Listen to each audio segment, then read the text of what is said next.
Sir David Amess. I very much agree, Mr. Speaker, with those colleagues who've made remarks about the tone of the national debate. I was stalked by a woman of mature years in the last general election, and it got so bad that it was only through police intervention that my campaign, such as it was, wasn't totally derailed. She didn't like my views, which the House is about to hear.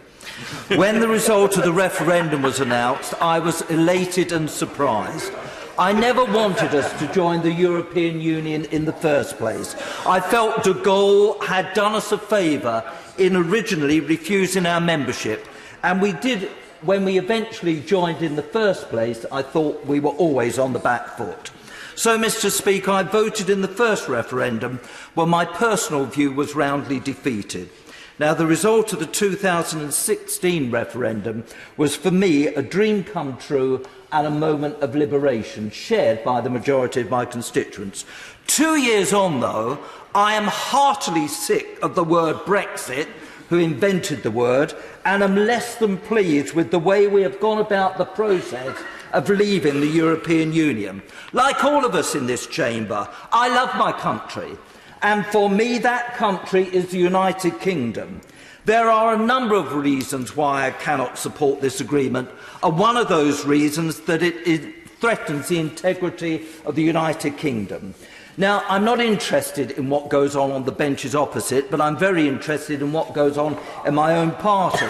So I want to turn my remarks to this side of the House.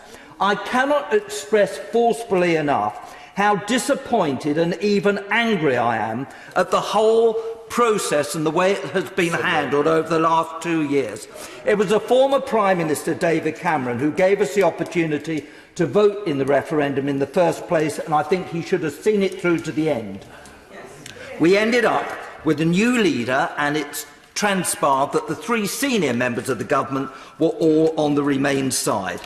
Not an ideal situation. And then we called a general election. I think I've been a candidate 10 or 11 times. The worst general election campaign I've ever been involved in, and 33 of our colleagues lost their seats in this place, and we lost our majority.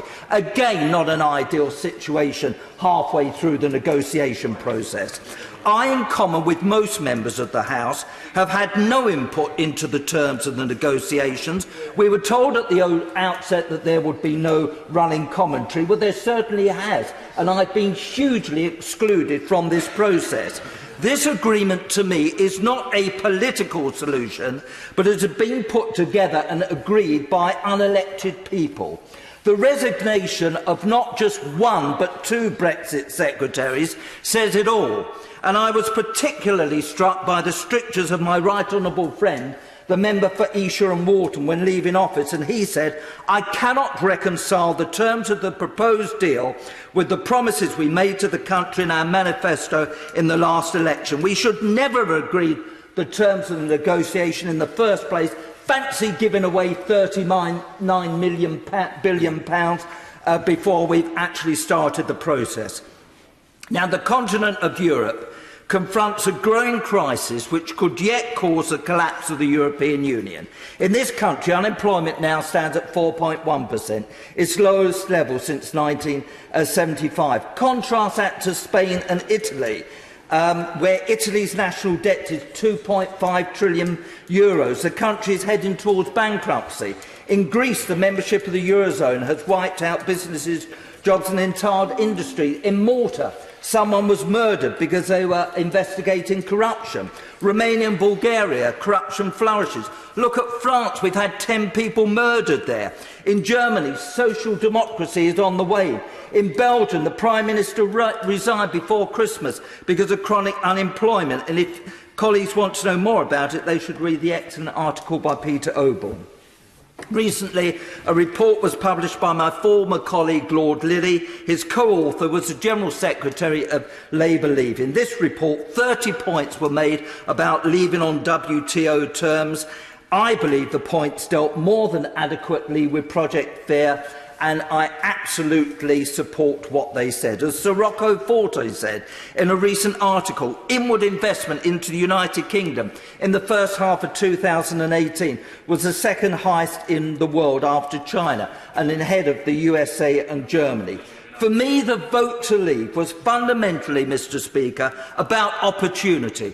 The opportunity to set our own laws, the opportunity to embrace global free trade, and the opportunity to forge our own path in the world once again. From the start, the government has not fully embraced these opportunities or really attempted to understand them, and this agreement reflects that failure. This so-called deal most certainly does not match up to the expectations of the millions who voted to leave the European Union. I cannot and will not support it. But regardless, Mr. Speaker, of what decision this House comes to in the vote at the end of the debate, I will be leaving the European Union at 11 p.m. on the 29th of March, and I'm delighted to do so.